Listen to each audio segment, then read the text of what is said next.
दो मकासद के लिए ये पत्रकार परिषद प्रेस कॉन्फ्रेंस ली गई। नंबर एक मकसद ये था कि कल जो सज्जाद नोमानी साहब, मौलाना सज्जाद नोमानी साहब की तरफ से जो ऐलान आया सपोर्ट का, उस ऐलान का मतलब कुछ लोग गलत निकाल रहे थे, उसको हम क्लियर करने के लिए ये प्रेस कॉन्फ्रेंस ली है।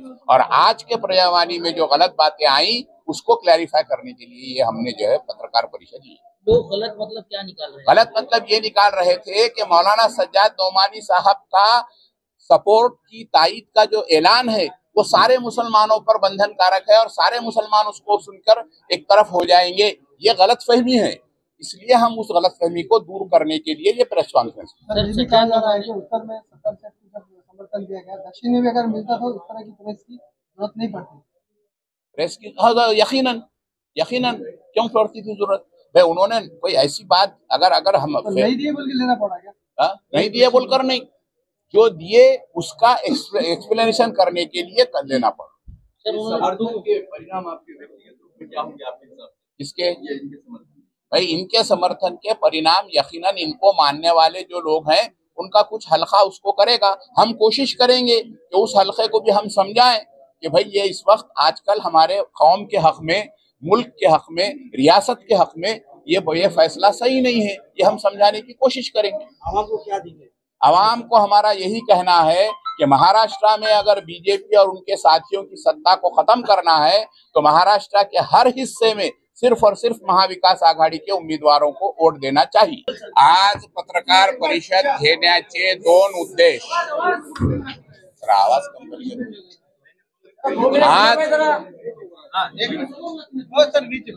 आज पत्रकार परिषद घेण्याचे आमचे दोन उद्देश आहेत। एक, काल सज्जाद नोमानी साहेबांनी जो पाठिंबा दर्शविला त्याचा गैरसमज होऊ नये या उद्देशाने ही कॉन्फरन्स ठेवलेली आहे।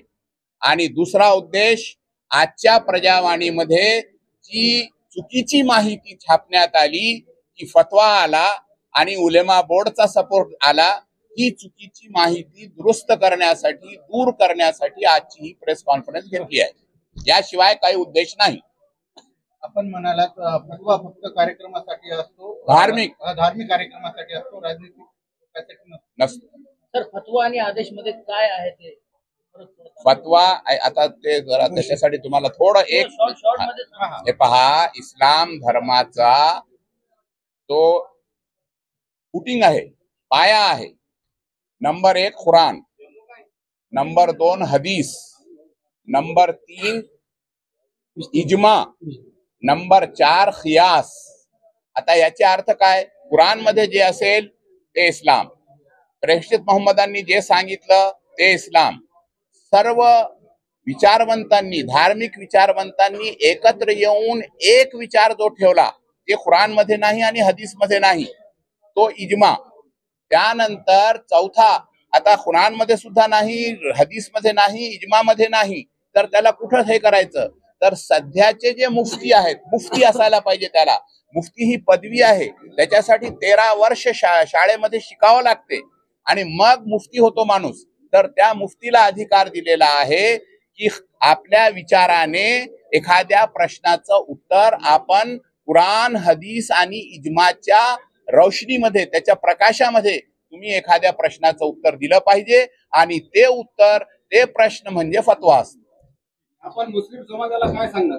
आम्ही मुस्लिम समाजाला हे सांगणार की महाराष्ट्रामध्ये देशद्रोही भाजपा आणि त्यांच्या साथीदारांना जर सत्तेपासून दूर ठेवायचं असेल तर आपण सगळ्यांनी, मुसलमानांनीच नाही तर सर्व समाजाच्या लोकांनी महाविकास आघाडीला भरपूरपणे साथ देऊन त्यांची सत्ता आणावी।